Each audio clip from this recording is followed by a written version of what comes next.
Kalau bolak-balik matur niki berkali-kali di tempat ngaji. Gimki jenane eling mboten gadah masalah ingatan ini eling tenan. Wong nak soleh, soleh mulai cilik, cek soleh dadakan terus husnul khotimah. Pokoknya napa? Soleh. Niku nak mati, niku bumi ku nangis. Nangis bumi ku kekurangan utawi kalong wong sing sujud ning ndekne. Ya Allah Gusti, biasane wonten tiyang niku sujud teng nggen kula, dia berperilaku baik teng nggen kula, sakniki tiyang niku mun jenengan ambil nangis bumi. Sakniki sing urip karek bedua-bedua, damel narkoba, damel ngefly, damel macam-macam. Niku nangis bumi. Langit sewenang. Gusti matur nuwun Gusti, orang itu saya tunggu lama, sekarang sudah engkau angkat ke tempat kami. Maksudnya diangkat ke langit. Sing bumi nangis, sing langit apa? Senang. Nah kemudian kita berpikir begini, bumi kok iso nangis piye? Nah itu terserah sampai apa termasuk ulama zahir, apa termasuk ulama batin. Kalau ulama zahir mengatakan bumi nangis itu mau kinayatun anil husni, pokoknya pantes sih bumi itu susah, wong kelangan putra terbaiknya. Tapi nak cara ulama-ulama hakikat yang mengenali sekali betapa kudrohnya Allah, betapa kudrohnya Allah itu tidak terbatas. Itu yang meyakini bumi nangis itu nangis tenan. Misalnya ngeten kalau tak terang malih ya. Kowe bayangno dadi Nabi Adam, ngrungokno kowe. Kowe bayangno dadi Nabi Adam. Nabi Adam tenan. Terus Nabi Adam orang pertama, dia tahu betul kalau dia dicipta dari bumi. Dan dia pula tahu betul, beliau tahu kalau dia bisa ngomong, bisa mikir, bisa macam-macam. Terus indukannya beliau itu bumi. Mesti pikiran Nabi Adam, jangan-jangan bumi ini juga bisa berpikir kayak saya. Ini kan materi saya, karena saya dari bumi ini bisa ngomong, bisa melihat macam-macam. Terus bedanya apa menurut sobat napa? Umpama kowe dadi Nabi napa? Adam. Orang yang dekat sekali, qoribu ahdin, dekat sekali dengan kesaksian kudroh Allah. Gini ku dekne roh nak materi ini ke bumi dan dia orang pertama yang orang lali kaman. Tapi ketika sudah ribuan orang, mungkin jutaan orang, lali. Seakan-akan bumi itu tidak jenis dari kita. Bumi adalah hal yang berbeda dengan kita. Kita manusia berakal, bumi itu benda mati. Terus kayak katut wong goblok-goblok, bumi itu benda mati. Sajane ya rada kriminal wong Islam muni bumi itu benda mati. Enggak bisa berpikir hanya manusia. Itu kengawuran-kengawuran yang kita ciptakan sendiri, kita wariskan turun-temurun. Umpama kowe iku dadi ulama, ngomong ngono iku isin. Bumi kok nyekseni kowe sujud, banyu nyekseni mbok pangan, mbok ombe kanggo sujud. Semua itu bersaksi tentang kita. Karena sama tanggal pulau, cara melogika gimana? Begini, tak wari cara gampang-gampangan ya. Kan wonten latihan ya, misalnya la ilaha illallah kalimatu haqqin 'alaiha nahya wa 'alaiha namut. Wa alaiha ge pas nunggu biar pas nombre wa alaiha ge wa alaiha no biar kata wa alaiha no kata biar nombre wa alaiha wonten sing biar kata sing wiridan wa alaiha sanad kula musalsal tok nabi niku wa biar kan kebenaran guru kula macane wa biar tapi ada yang maca wa alaiha. Begini caranya sampean mikir ya tawarai tauhid sing kasep. Tauhid ini yang dawuh Sayyidina Ali lau kusifal khoto umastatu yakinan. Umpama somben tutup iku dibuka, akulah imanku ora tambah mbek pangeran. Karena tren dunia dan akhirat sama. Zaman ning dunia ya Allah ala kulli syai'in qadir, kok zaman ning akhirat ya Allah ala kulli syai'in. Cara Sayyidina Ali, somben aku wis matilah imanku ora tambah, meskipun aku swarga neraka. Lah kena napa? Darah padha wae ning dunia ya pertunjukan kudratullah, ning akhirat ya pertunjukan kudratullah. Jadi pikirannya Sayyidina Ali seperti itu. Buatin sampean tak latih senang pangeran. Misalnya begini, sampean tak latih, harus latihan, memang harus seperti ini latihan. Saya kan lahir misalnya tahun 1970. Berarti mulai Nabi Adam itu saya kan nggak ada. Ngerti-ngerti ada. Saya mengira waktu zaman tidak ada itu panjang apa cepat? Cepat, karena kita tidak melalui itu, ujuk-ujuk. Wujud. Kadang aku mati ya wedi kan. Mau mati jebule kiamat 1 juta tahun kasih opo nang kuburan. Masuk di Khalillah lho. Opo enten-tenan. Makanya aku ya ora roh, tak tinggal turu sakmono kan yo nglilir kok. Nang nglilir terus nanti terus. Apa mlaku-mlaku nang donya apa piye kok. Nak turu ya kok ngani ngoyo turu kok. Ribuan tahun lintas. Terus ya apa jajal? Sampeyan tak takok, misalnya sampeyan ning kuburan iku. Apa ngadepi muka nakil tukaran terus itu keselen tukaran. Tukaran nopo ratusan ribu mungkin. Nah terus kita dilatih. Kata Sayyidina Ali gampang latihan seperti kata Sayyidina Ali apa gampang ya udah wong alim. Pada akhirnya kita ini aku zaman urip yo ora ro karepe. Ngerti-ngerti urip. Mati ora ro karepe. Pas mati sampean petangin dah ya ora ro karepe. Wis pokoke wa mata syauna illa ya insyaallah. Makanya masyhur dia ketemu orang ateis. Dia orang ateis itu anti Tuhan, anti Tuhan pokoknya. Dia ditanya. Lalu kamu hidup itu karena siapa? Ya enggak tahu hidup. Lalu kamu mati yang menentukan siapa? Ya enggak tahu kalau tahu-tahu mati. Ya berarti Anda enggak bisa menentukan diri kamu sendiri. Akhirnya dia taslim. Ya ada yang menentukan. Lah ya ada yang menentukan itu dalam Islam disebut apa? Allah disebut kalimat haqqin alaiha nahya wa alaiha namut. Jadi kalau maknanya itu kalimat yang benar-benar nyata, yang karena kalimat itu pula kita mendapat kehidupan, yang karena kalimat itu pula kita mati, yang karena kalimat itu pula kita akan bangkit lagi. Itu yang makna hakikat. Tapi kalau makna syariat enggak begitu. Kalau makna syariat begini, dan ini benar juga. Mulanya kena ada di ulama, ciri utama ulama itu jami'ul bayan. Dia kalau menjelaskan itu indah sekali dan orang pasti taslim. Sampai saya tak warai tenan. Sampai kan biasa wiridan la ilaha illallah kan biasa, mulai mimpin tahlil sampai kepeksa mergo do tahlil melok, sampai sing darani bid'ah akhirnya ya melok tanggane napa? Tahlil. Wae. Kata Ibnu Qayyim Al-Jauziyah dalam kitab Zadul Ma'ad. Kitab Zadul Ma'ad itu kitab kesayangannya Sayyid Abdul Al-Haddad. Sayyid Abdul Haddad itu pengagum kitab Zadul Ma'ad. Padahal kitab ini dikarang oleh muridnya Ibnu Taimiyah. Abdul Haddad itu gak seneng Ibnu Taimiyah tapi seneng muridnya. Jadi di sini ulama ya demokratis.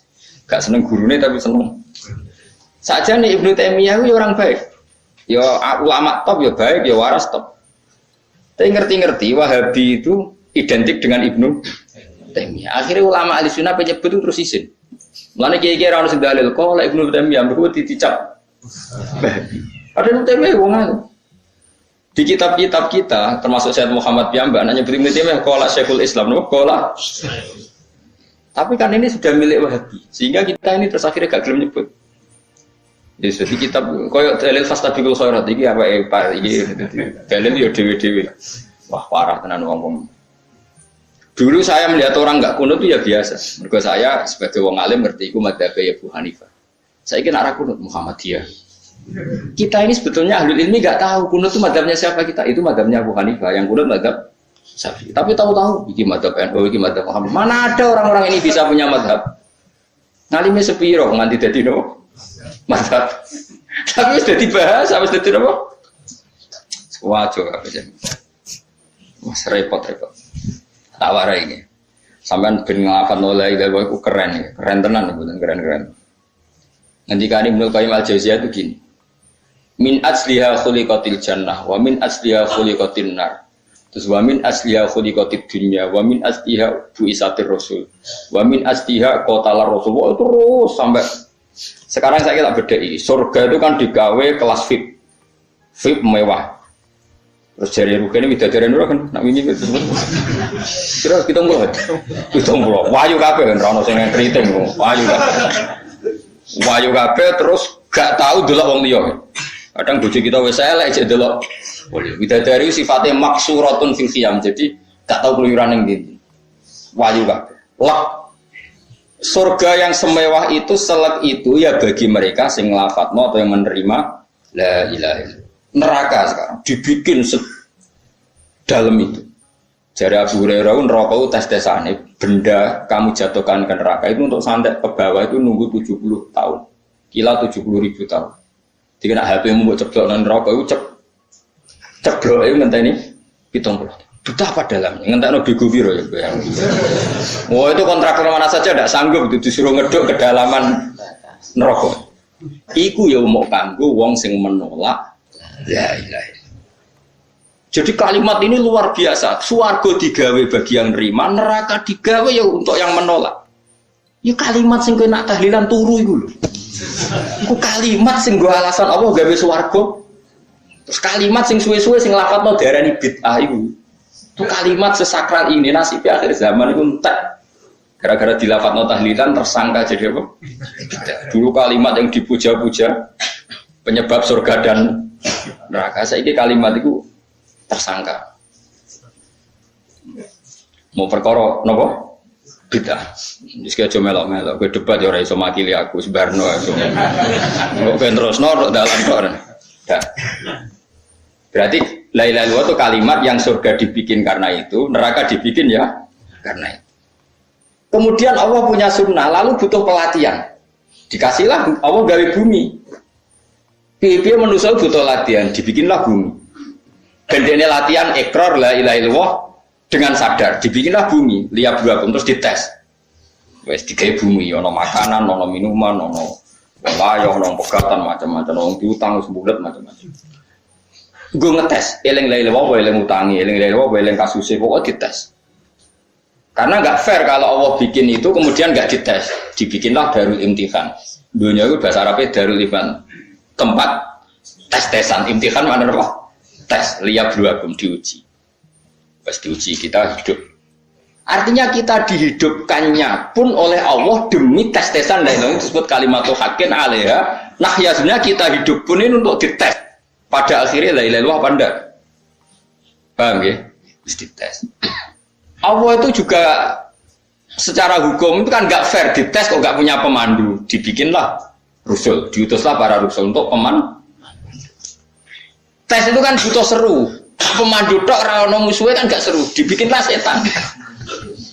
Jadi sebagian kita sudah setan tapi ini ben seru. Lho ndak setan kan minal jinnati mana rumangsamu setan sopo. Baik setan minal jinnati mana. Jadi kena muni auzubillahi minasyaitonir rajim terjemahnya berlindung Allah dari saya sendiri ya Allah itu. Itu kalau lama dulu biasa auzubillahi min syururi anfusina wa min sayyiati a'malina. Sebenarnya kita berlindung hanya dari setan yang jauh, iblis benda. Ya setan diri kamu sendiri min syururi anfusina, dari kejelekan diri kita.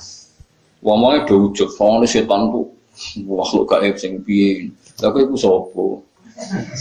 Nganti kowe maksiat terus mergo akrab klop, roh mbek setan klop. Mulai terus maksiat. Dah. Allah ngutus pemandu yang ngecul setan ben fair. Napa? Fair. Jadi semua darul ibtila ini juga demi kalimat. Makanya disebut kalimatu haqqin sing alaiha nahya. Kita hidup ya demi mendapatkan kalimat itu. Kita mati nanti ya demi kalimat itu, artinya mati ke neraka ya karena kalimat itu kita menolak atau mengabaikan. Masuk surga ya karena kalimat itu kita hormat, kita benar dalam memperlakukan kalimat itu. Jadi alaiha nahya wa alaiha nam. Terus wa alaiha nub'as karuan, kalau kamu termasuk minal aminin ya nub'as minas solihin, kalau minal kafirin ya nub'as minad dzalimin. Tapi semua desain dunia ini hanya demi kalimat la ilaha illallah Muhammadur Rasulullah. Nah ini kan penting. Bagaimana mungkin kemudian kalimat sesakral ini, sehebat ini, kemudian ada orang tahlil kamu tidur. Kok iso? Kalau jangan kok iso lah undur. Misalnya kayak mangkal, kalau mangkal sing mimpin, wira barbas. Bagaimana mungkin kalimat yang menyelamatkan Anda, kemudian Anda anggap problem? Elek gak? Apalagi kamu anggap ini bid'ah. Nak cara kula oke lah. Ndongakno mayit itu gak ono tuntunan Nabi. Tahlilan gak ono tuntunan. Tapi wis muni tok kono tok. Artinya muni tok kono tok ora usah nyerang kalimah, enak kalimah tetap kalimah. Tapi soal kowe ora seneng sing tahlil, ketiga profesi lah itu wonge wae gedingnya jogeman. Ya saya misalnya, saya kadang enggak cocok sama mubalik karena kadang profesi. Tapi saya tidak pernah anti pengajian bagaimana itu membawa syiar Islam. Tapi kalau mubalik kadang ora seneng, kadang takon untuk piro. Bareng sangone sithik, kok sumbut transportasi ini. Lah wong ngono kok seneng iku piye? Tapi kayak terus gedeng keliru, gue sih gawa siar Islam. Mana ada pengajian didengar orang banyak tanpa mubalik? Gak iso. Ini iso melepukno barang-barang ra penting jadi penting iso. Nah, cara guruku teng sarang, yang apa melepuk nganggo panggung barang karena. Tapi kadang ya benar. Yang namanya mudin mubalek ya itu bisa benar bisa salah. Tapi kamu nggak boleh gedeng kalimatnya. Tapi kalimat itu kalimat hak. Nah, ini penting kalau utarakan. Sehingga zaman Nabi Sugeng ini rungokno tenan ngaji dulu. Zaman Nabi Sugeng itu ada sahabat. Namanya itu Usamah bin Zaid. Ini sahabat kesayangannya Nabi, hibbu Rasulillah. Sama itu diutus Nabi perang. Ini dengerin, diutus perang. Pas perang itu si kafir tadi mengenggal temannya. Ada yang tangannya putus, kakinya putus. Wah, seorang kafir ini sudah luar biasa. Bacok sana, bacok sini. Ketika terdesak oleh pasukan Usamah, kebetulan Usamah ini cakap ya, sama beberapa temannya orang Ansor. Orang kafir yang sudah kotoa arjulana wa kotoa aidiana, dia pas terdesak bilang la ilaha illallah. Terus sama Usamah tetap ditusuk, dibunuh karena dia berpikir ini qolaha muta'awid dan dia melafadzkan kalimat itu hanya berlindung dari pembunuh. Setelah dilaporkan Nabi itu marah besar. Nabi ngendikan kaifa anta ya Usamah bila ilaha illallah idza ja'at bika yaumil qiyamah. Kowe nek ditakoki la ilaha illallah ku piye? Piye wis ngomong la ilaha illallah, tapi sampai ngomong ngoten sausé ngethoki tangan kula, maksudnya tangan kula tangan kelompok saya, kaki saya. Nabi tetap jawab kaifa bila ilaha illallah idza ja'at bika yaumil qiyamah. Oh, Nabi menyoal. Sampai menjadi fatwa ijma'nya fuqaha, siapapun yang melafadzkan la ilaha illallah harus kita terima meskipun qolaha muta'awwidzan, meskipun saat melakukan hanya cara zahir berlindung dari ya, sehingga kita terima. Orang kafir yang 80 tahun kafir melafadzkan la ilaha illallah 1 menit menjadi mukmin. Sampai ada ayat qulil ladzina kafaru iyantahu yufar lahum ma qad. Ini kalimat yang sakral, bahkan kafir yang 80 tahun saja menjadi mukmin hanya karena melafadzkan la ilaha. Mulane yang ngaji saya, yang senang saya, jangan pernah kamu mengatakan ada bid'ah yang orang bisa jadi kafir. Bagaimana mungkin orang mukmin yang ke kuburan dan melafadzkan la ilaha illallah kamu katakan kafir? Padahal kalimat ini yang kafir 80 tahun saja menjadi mukmin. Saiki ana wong lafadzno la ilaha illallah mergo salah tempat pinggir patok mbok arani kafir. Kok aneh. Wong sing kafir 80 tahun dadi mukmin iki gara-gara ngafalno la ilaha illallah dadi kafir. Mergo mau salah tempat ning pinggir apa? Patok. Bukan arah cocok mending nganggur, wong sering ziarah iku nganggur. Nyatane ya tenan. Cara dene pegawai negeri ora sering ziarah. Nah iku tapi ora usah muni kafir, nek muni kafir gak mungkin lah. Coba kalimat ini itu orang kafir yang 80 tahun menjadi apa coba dengan melafadzkan kalimat ini? Mukmin kan? Berarti kalimat ini adalah kalimat penghilang kekafir. Lalu karena dilafadzkan secara salah dianggap kafir. Hanya karena kita itu tidak mungkin. Makanya sebetulnya Wahabi yang alim-alim itu tidak berpendapat demikian. Saya punya beberapa referensi Wahabi yang alim itu tidak pernah mengkafir-kafirkan orang karena perdebatannya seperti itu. Misalnya ini wis kuwaja. Sebenarnya kalau orang alim itu ya mirip-mirip, entah Wahabi entah tidak mirip-mirip. Karena kalimat tadi. Wahabi itu kitab terbesarnya itu Ibnu Taimiyah. Ibnu Taimiyah itu punya murid Ibnu Qayyim Al-Jauziyah. Sampai sekarang saya lihat di fatwanya Ibnu Taimiyah itu begitu hormat sama orang-orang kita ini sama. Tapi tahu-tahu lewat penyaduran sana sini itu menjadi kacau. Jadi kalau balik ini malah ya, sampai nak kepengen dua nikmat batinah seperti tadi yang saya utarakan. Swarga dicipta sedemikian mewah ya demi yang menerima la ilaha illallah. Terus neraka dibikin se ekstrim itu juga bagi yang nolak. Kemudian dibikin darul pelatihan yaitu dunia ya karena kalimat berarti kalimat ini luar biasa. Wa biha qamatis samawati wal ardu. Kalimat ini pulang menjadikan langit bumi berdiri. Lalu sekarang kita bisa ngomong, bisa berpikir, iso gadekno BPKB macam-macam. Itu karena kita sendiri apa karena kudratullah? Saya tanya. Karena kudratullah. Kalau karena kudratullah, apa susahnya Allah bikin kemampuan tanah ini nangis, tanah ini susah. Wong podo-podo kowe iso nangis, iso mikir ya mergo kudratullah, ndak karena kamu. Harusnya ya sama, bumi-bumi ini bisa menangis juga karena kudratullah. Makanya bumi ini menangis ketika enggak ada orang yang sujud. Iku ya mungkin. Wong zaman kowe iso nangis ya krana kudratullah, mestine bumi yang kamu katakan benda mati, hakikatnya dengan kudratullah juga sama dengan kita. Mulane tengene kitab Al-Husunul Hamidiyah, kula ngrasa utang tenan mbek kitab niku. Dulu saya ngaji 2 tahun kitab langsung. Kitabnya kecil tapi saya ngaji itu 2 tahun. berkali-kali saya ulang. Itu beliau cerita gini. Dia yang ngarang itu orang alim, kebetulan dia orang India. Memang kelebihannya kitab dikarang orang Arab itu luweh bulat. Wong Arab kan semuanya Islam, karangannya itu standar. Ini dikarang orang India. Di tonggo blodor, di masjid nyanyi, pada dikarang ulama yang masyarakatnya itu udah karu-karuan. Beliau cerita itu gini. Manusia itu punya satu kebodohan, di mana kebodohan itu disebabkan oleh Rabtul Asbab Al-Adiyah, mengkaitkan sebab sing biasa-biasa. Misalnya gini, taman saya kita omongin, misalnya ada orang bilang gini, batu ini nanti itu menjadi ayam. Orang bilang mukhal apa enggak? Enggak, jawab saja. Mukhal. Kenapa bilang mukhal? Karena dikira enggak bisa kan? Enggak, jawab saja. Jawab satu saja. Batu ini menjadi ayam. Kamu jawab mukhal.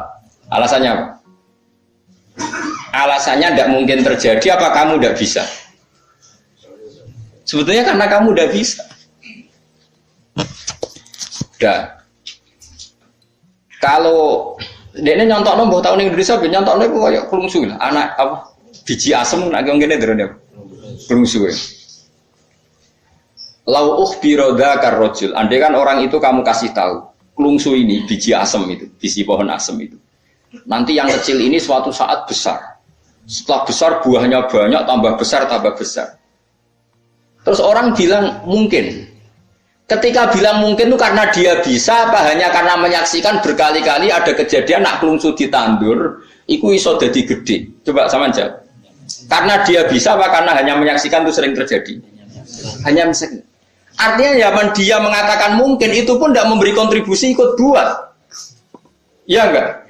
Tetap bergantung kudrohnya Allah.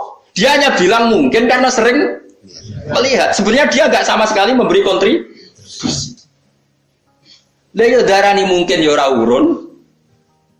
Paham ya? Lalu kenapa dia kecangkeman terus muni wong wis mati dadi lemah gak mungkin dadi manusa meneh. Lho zaman dadi manusa sing wis ngene iki kok mani dene lara melok gawe. Terus muni mungkin mergo sering terjadi, sering roh, sering bersaksi. Berarti sebenarnya manusia itu pakai ukuran dia mampu tidak mampu apa pakai ukuran bersaksi melihat? Bersaksi. Nah, ini kan problem, kita sebagai manusia itu problem. Lalu disebut wakanal insanu daluman jauh wis goblok aja. Mergo manusia ku nek wis goblok aja. Makanya saya kemarin diminta ngisi di pondok kajian. Kalau sampean berdebat sama orang ateis atau orang komunis itu gampang saja. Dilatih begini seperti teorinya Quran. Ya nanti saya teruskan ini tak ulang lagi ya. Saya ulang lagi ya. Andai kan nggak pernah terjadi telur itu jadi ayam, nggak pernah terjadi sama sekali. Telur itu jadi ayam. Terus kamu mengasih tahu orang tadi, telur ini loh nanti jadi hewan yang hidup terus terbang. Mesti dia bilang mukhal, mau benda mati kok nanti jadi benda hidup yang terbang ngalor ngidul. Berhubung sering terjadi dan dia pun tidak ikut bikin, bilang mungkin. Paham? Saya ulang lagi ya. Berarti dia bilang mungkin karena sering apa? Terjadi dan dia lihat. Andai kan pertama kali nggak ada telur sama sekali yang jadi ayam, terus pengalaman pertama di dunia belum pernah terjadi. Kamu kasih tahu telur ini nanti jadi ayam terus terbang. Orang ini bilang mukhal enggak? Mukhal. Berhubung sering terjadi bilang enggak. Nah berarti kita nanti bangkit dari kubur gampang saja bagi Allah. Cuma belum pernah terjadi kamu mengatakan mukhal. Nah makanya otak kita harus dibenahi. Makanya jogeman percaya.